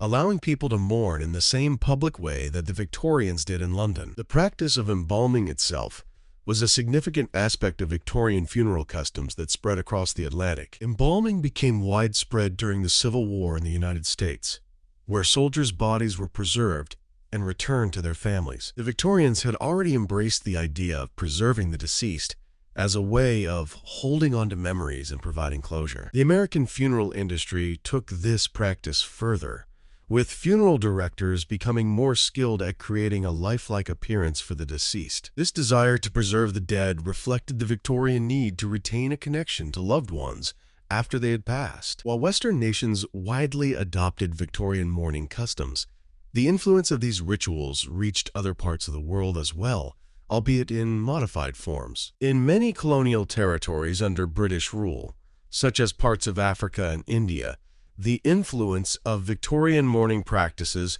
merged with local traditions and rituals to create unique forms of death rituals. These regions often combined the Christian funeral traditions brought by British colonizers with their own indigenous beliefs about the afterlife and ancestral worship. In India, for example, British funeral customs were adopted by some segments of the population, especially in urban centers like Calcutta, now Kolkata, where the British presence was strongest. The Victorian emphasis on memorializing the dead through funeral rites and grave markers was integrated into local customs, blending with the Hindu and Muslim traditions of remembering and honoring the dead. In some regions, British-style headstones were placed alongside traditional tombs, and the black mourning attire of the British was adopted by certain sections of the population. However, it was in the colonial territories of Africa that Victorian mourning practices had the most complex and diverse impact. The fusion of local death rituals and Victorian mourning customs in Africa led to a variety of unique practices. While many African cultures traditionally emphasized funeral dances, offerings, and ancestral worship, the British influence brought about a shift toward more formalized, structured mourning practices. The Western notion of the funeral procession, as seen in Victorian Britain, was adopted by some African societies, though often with a distinctly African twist, such as including traditional music, songs, and dances. In some cases, funeral attire was influenced by Victorian practices, while in others, traditional African garments and rituals were blended with British customs. Even though the adoption of Victorian mourning practices in the colonies was not uniform, the lasting influence of British rituals was undeniable. In some African countries, mourning rituals became a way to show respect not only for the deceased, but also for the colonial power. This blending of cultures often resulted in a complex web of rituals and symbols that reflected both indigenous traditions and the newly imposed practices of the colonizers. In China, Victorian mourning customs made their mark through the British expatriates and their social circles in cities like Shanghai and Hong Kong. The Western-style funerals introduced by the British were often adopted by the expatriates, and in some cases, local Chinese families followed suit, especially in more cosmopolitan areas. However, the influence was not as profound as in other parts of the world. Chinese death rituals remained deeply rooted in ancestral worship, with a focus on honoring ancestors through offerings and ceremonies at family altars. The blending of British practices with Chinese traditions resulted in a fusion of funeral services that incorporated both Western-style wakes and traditional Chinese rites. In Latin America, the Victorian influence on mourning rituals can also be seen in the adoption of elaborate funerals and the widow's mourning period, which mirrored the customs seen in European and North American funeral practices. The growing influence of Catholicism in many of these regions meant that religious ceremonies were often incorporated into the mourning rituals, creating a fusion of Victorian mourning customs and Catholic death rites.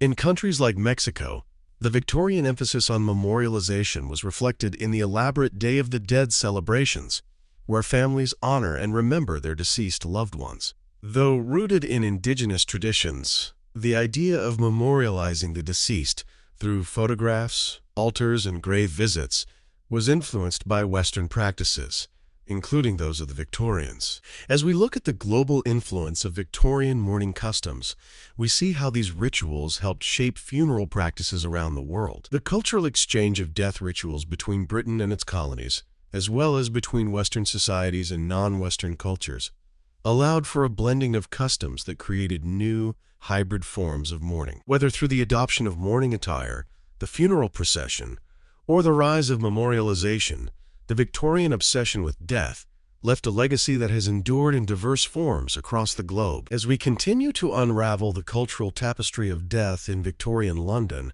we now explore the global impact of Victorian mourning rituals and how the practices that developed in this era influenced funeral customs in various parts of the world. The Victorian obsession with death and their elaborate rituals did not stay confined to London.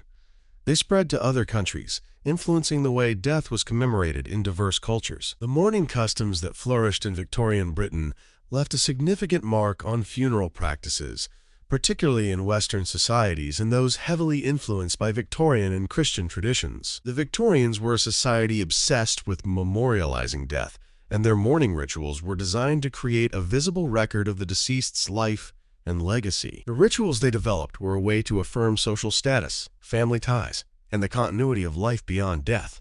This idea of creating a lasting tribute to the dead through headstones, funeral processions, memorial jewelry, and other mourning objects was not unique to Britain. As the Victorian Empire expanded, these practices were adopted by other nations, especially those that had been influenced by Christian culture or British colonization. In North America, particularly in the United States, Victorian mourning customs were embraced by both the upper and middle classes, who adopted many of the mourning rituals and symbolic gestures that defined the British approach to grief. Much like their British counterparts, Americans followed the widow's mourning period and the idea of dressing in black during the period of mourning. Funerals were increasingly elaborate affairs, with public mourning becoming an essential part of grieving for the loss of a loved one. One significant aspect of the American adoption of Victorian mourning rituals was the growing popularity of funeral homes. In the late 19th century, the funeral industry began to formalize in the United States, with funeral directors playing a central role in organizing elaborate services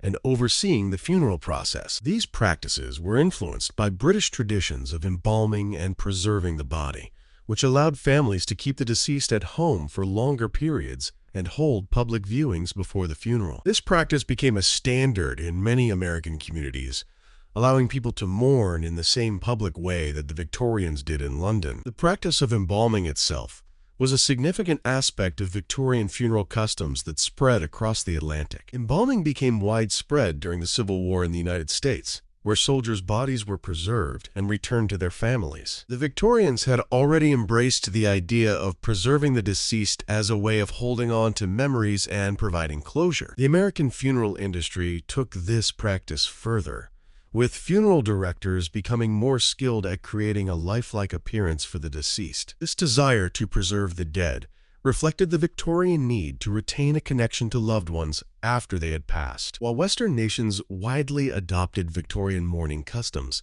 the influence of these rituals reached other parts of the world as well, albeit in modified forms. In many colonial territories under British rule, such as parts of Africa and India, the influence of Victorian mourning practices merged with local traditions and rituals to create unique forms of death rituals. These regions often combined the Christian funeral traditions brought by British colonizers with their own indigenous beliefs about the afterlife and ancestral worship. In India, for example, British funeral customs were adopted by some segments of the population, especially in urban centers like Calcutta, now Kolkata, where the British presence was strongest. The Victorian emphasis on memorializing the dead through funeral rites and grave markers was integrated into local customs, blending with the Hindu and Muslim traditions of remembering and honoring the dead. In some regions, British-style headstones were placed alongside traditional tombs, and the black mourning attire of the British was adopted by certain sections of the population. However, it was in the colonial territories of Africa that Victorian mourning practices had the most complex and diverse impact. The fusion of local death rituals and Victorian mourning customs in Africa led to a variety of unique practices. While many African cultures traditionally emphasized funeral dances, offerings, and ancestral worship, the British influence brought about a shift toward more formalized, structured mourning practices. The Western notion of the funeral procession, as seen in Victorian Britain, was adopted by some African societies, though often with a distinctly African twist, such as including traditional music, songs, and dances. In some cases, funeral attire was influenced by Victorian practices, while in others, traditional African garments and rituals were blended with British customs. Even though the adoption of Victorian mourning practices in the colonies was not uniform, the lasting influence of British rituals was undeniable. In some African countries, mourning rituals became a way to show respect not only for the deceased, but also for the colonial power. This blending of cultures often resulted in a complex web of rituals and symbols that reflected both indigenous traditions and the newly imposed practices of the colonizers. In China, Victorian mourning customs made their mark through the British expatriates and their social circles in cities like Shanghai and Hong Kong. The Western-style funerals, introduced by the British, were often adopted by the expatriates, and in some cases, local Chinese families followed suit, especially in more cosmopolitan areas. However, the influence was not as profound as in other parts of the world. Chinese death rituals remained deeply rooted in ancestral worship, with a focus on honoring ancestors through offerings and ceremonies at family altars. The blending of British practices with Chinese traditions resulted in a fusion of funeral services that incorporated both Western-style wakes and traditional Chinese rites. In Latin America, the Victorian influence on mourning rituals can also be seen in the adoption of elaborate funerals and the widow's mourning period, which mirrored the customs seen in European and North American funeral practices. The growing influence of Catholicism in many of these regions meant that religious ceremonies were often incorporated into the mourning rituals, creating a fusion of Victorian mourning customs and Catholic death rites. In countries like Mexico, the Victorian emphasis on memorialization was reflected in the elaborate Day of the Dead celebrations, where families honor and remember their deceased loved ones. Though rooted in indigenous traditions, the idea of memorializing the deceased through photographs, altars, and grave visits was influenced by Western practices, including those of the Victorians. As we look at the global influence of Victorian mourning customs, we see how these rituals helped shape funeral practices around the world. The cultural exchange of death rituals between Britain and its colonies, as well as between Western societies and non-Western cultures, allowed for a blending of customs that created new, hybrid forms of mourning. Whether through the adoption of mourning attire, the funeral procession, or the rise of memorialization, the Victorian obsession with death left a legacy that has endured in diverse forms across the globe.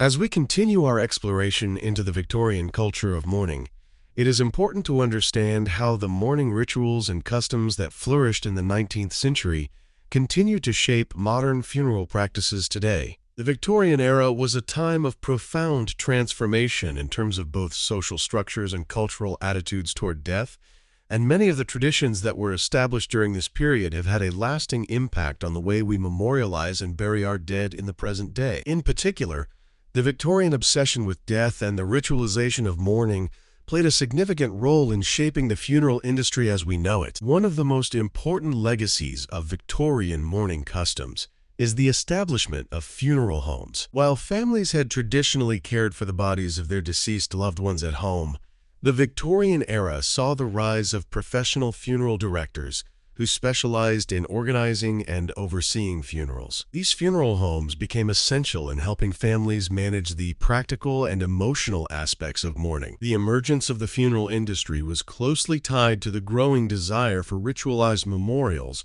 and public displays of grief. As the Victorian middle class became more prosperous and socially mobile, there was an increasing need to demonstrate respect for the deceased through elaborate ceremonies and well-executed funerals. The funeral director, or undertaker, became a central figure in Victorian society, responsible not only for overseeing the funeral process, but also for guiding families through the complicated mourning rituals of the time. These funeral homes provided a range of services, from the preparation of the body to the design of elaborate coffins, flower arrangements, and memorial cards. In many ways, the rise of funeral homes marked the professionalization of mourning itself. Rather than relying on family members to manage the death rituals, the Victorians turned to funeral professionals who were trained to handle every aspect of the process. This included embalming the body, preparing it for viewing, and organizing the funeral procession. For many, the funeral became a social event, an opportunity to publicly demonstrate respect for the deceased, and funeral homes played an instrumental role in ensuring that these rituals were carried out according to social expectations. Another significant influence of the Victorian era on modern funeral practices is the acceptance of cremation. While the practice of cremation dates back to ancient times, it was not widely accepted in Western society until the late 19th century, when the Victorians began to reconsider the traditional burial practices that had dominated for centuries. The Victorians were deeply concerned with the preservation of the body, and embalming became a standard part of the mourning process. However, the growth of the spiritualist movement, combined with the rise of scientific and medical advancements, led to a growing interest in alternative ways to deal with the dead. In 1884, the first crematorium in Britain was built in Woking, and cremation gradually gained acceptance as an alternative to traditional burial. Although it took some time for cremation to be fully embraced by the public, it eventually became an established practice. The Victorians' interest in cremation reflected a broader cultural shift toward individualism and personal choice in the face of death. As cremation became more popular, it also began to influence funeral practices in the 20th century, with cremation becoming the preferred method of body disposal for many families, especially in cities where burial space was becoming increasingly scarce. The Victorian focus on memorialization also continues to influence modern funeral practices, particularly in the design and creation of memorials. During the Victorian era, there was a strong emphasis on creating lasting tributes to the deceased. Tombstones, mausoleums, and grave markers were not just ways of marking the final resting place of the deceased. They were works of art designed to convey the status and legacy of the individual. These memorials were often highly detailed, with intricate carvings, religious symbols, and elaborate inscriptions that described the deceased's life and virtues. In modern times, this focus on memorialization has continued, with many people choosing to have personalized headstones, memorial benches, or columbarium niches to commemorate their loved ones. The Victorian idea of the grave as a place for remembrance has evolved into a wide range of modern practices, including the use of cremation urns and memorial jewelry, where a small portion of a loved one's ashes is kept in a pendant, ring, or bracelet. These forms of personalized memorialization allow families to keep their loved ones close, even after they have passed away. In addition to these physical memorials, the Victorians' fixation on preserving memory also gave rise to the practice of mourning portraits and post-mortem photography. These photographs, which depicted the deceased in a state that made them appear almost alive, were considered a way to capture and preserve the memory of the dead. While the practice of post-mortem photography has faded into history, the desire to preserve the memory of the deceased through images and photographs has not. Modern families often create photo albums or digital memorials as a way of remembering their loved ones. In recent years, there has also been an increased use of social media platforms as a way to memorialize the deceased, with some families creating online tributes or virtual memorials to honor their loved ones. The Victorian mourning culture, with its emphasis on rituals and memorialization, also influenced the way we grieve as a society. In the Victorian era, mourning was a highly public affair, and the rituals surrounding death were structured in such a way that they allowed for collective grief. This sense of community mourning is still very much alive in modern funeral practices, especially in cultures that emphasize family involvement in the mourning process. Today, funerals remain a time for families to come together and remember the deceased, although there is a growing trend toward personalized services that reflect the individuality of the person who has passed. Interestingly, the rise of funeral planning services and the ability to pre-arrange one's funeral also reflects the influence of the Victorian obsession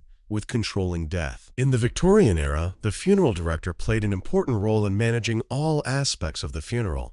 And today's funeral homes continue this tradition. Many modern funeral homes now offer services that allow people to plan their own funerals in advance, which gives them more control over how their death will be commemorated. While the Victorian funeral industry was deeply rooted in the desire for public mourning and memorialization, today's practices reflect a shift toward more personalized and intimate ways of remembering the deceased. Nevertheless, the Victorian legacy of funeral rituals and mourning customs continues to shape the way we think about death and how we celebrate the lives of those who have passed. As we reach the final chapter of our journey through the strange culture of mourning in Victorian London, it's important to reflect on how modern funeral practices are evolving in the context of changing cultural, technological, and societal trends. The Victorian obsession with death and their elaborate mourning rituals have undeniably shaped the way we approach funerals today, but just as Victorian society transformed its approach to death, the modern world is also undergoing significant shifts in how we commemorate and process loss. From technology to cultural attitudes, the landscape of mourning and memorialization continues to evolve, reflecting broader changes in society. One of the most noticeable transformations in modern funeral practices is the increasing use of technology. In an age where nearly every aspect of our lives is shaped by digital technology, it should come as no surprise that funerals are also being influenced by these advancements. Social media has become a powerful tool in memorialization, allowing families to share tributes to their loved ones online. Facebook memorial pages, Instagram tributes, and online memorial websites have all become popular ways to remember the deceased. These digital spaces allow families and friends to continue sharing memories, photos, and stories of the departed, even long after the funeral service has ended. While Victorian funerals were often public displays of mourning, the modern funeral is often more private and personalized, but the shared experience of grief has not been lost. Social media platforms now offer virtual memorials, where friends and family members can post their thoughts, condolences, and memories. Some families even hold virtual funerals, especially during the COVID-19 pandemic, when in-person gatherings were restricted. This shift toward digital memorialization reflects a broader trend in society to engage with grief and loss in more flexible, accessible, and inclusive ways. Similarly, funeral live streaming has become more common, allowing those who cannot attend a funeral in person, whether due to distance, health reasons, or other factors, to still participate in the service. This technology ensures that even if mourners are physically distant, they can still be a part of the ceremony and show support to the grieving family. In a way, it mirrors the communal mourning that the Victorians practiced, but it is adapted to fit the needs of today's interconnected world. The way we think about cremation has also changed. While cremation gained acceptance in the late Victorian period, it has become the most popular form of body disposal in the modern world. The Victorian era's emphasis on preserving the body through embalming has given way to a growing acceptance of cremation, as more people opt for a quicker, less expensive, and environmentally friendly alternative to traditional burial. In many cultures, cremation is seen as a way to return the body to the earth, a practice that is aligned with modern environmental concerns.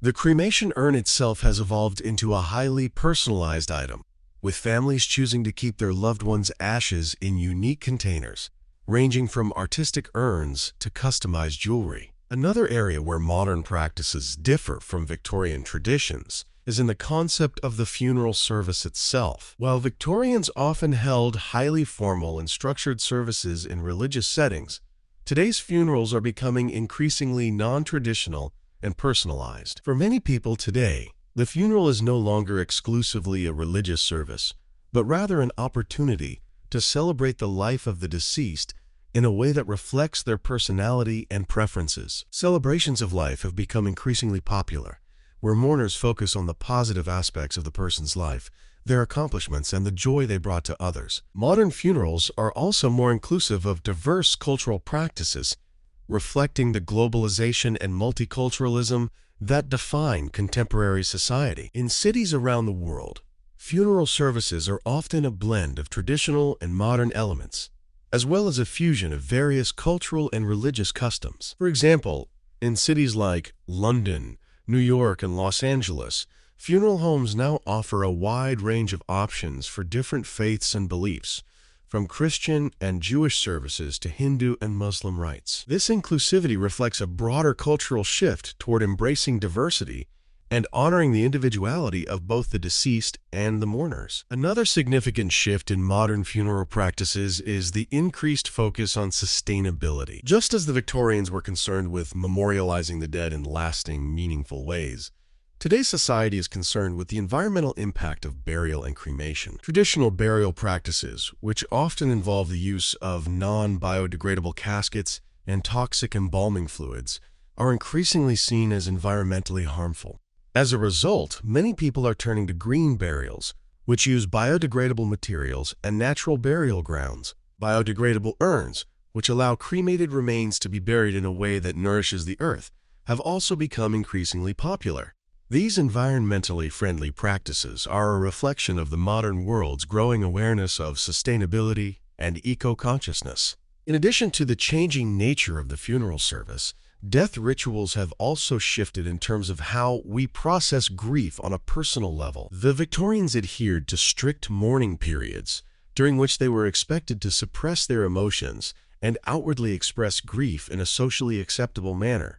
Today, grief is understood as a highly individual experience that may not follow a prescribed timeline. The modern approach to grief is less about adhering to strict mourning customs and more about providing individuals with the space and support they need to grieve in their own way. Therapeutic grief counseling, support groups, and online grief communities offer mourners a way to process their feelings and seek emotional support during difficult times. Moreover, the modern world has seen an increase in death-positive movements, which encourage people to talk openly about death, dying, and end-of-life planning. These movements aim to remove the taboo surrounding death and make it a natural part of life that is not hidden or ignored. Public discussions about death, dying preferences, and funeral planning have become more common, and there is a growing emphasis on living wills, advance directives, and personalized end-of-life choices. As society continues to evolve, so too will our understanding of death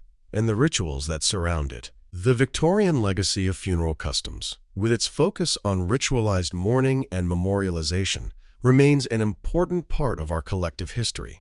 However, modern funerals are increasingly reflective of our changing cultural attitudes, technological innovations, and environmental concerns. The way we deal with loss may be more personalized, inclusive, and eco-friendly, but the desire to remember and honor the dead, as well as to provide comfort for the living, remains timeless. Good night, and thank you for joining us of our exploration into the strange culture of mourning in Victorian London. We've seen how modern funeral practices continue to evolve in response to cultural shifts, technological advancements, and changing attitudes toward death. Don't forget to subscribe, like the video, and leave a comment below to let us know where you're watching from. As we wrap up this deep dive into Victorian mourning customs and their lasting impact, we hope you've gained a deeper understanding of how death and grief continue to shape our lives and our societies today.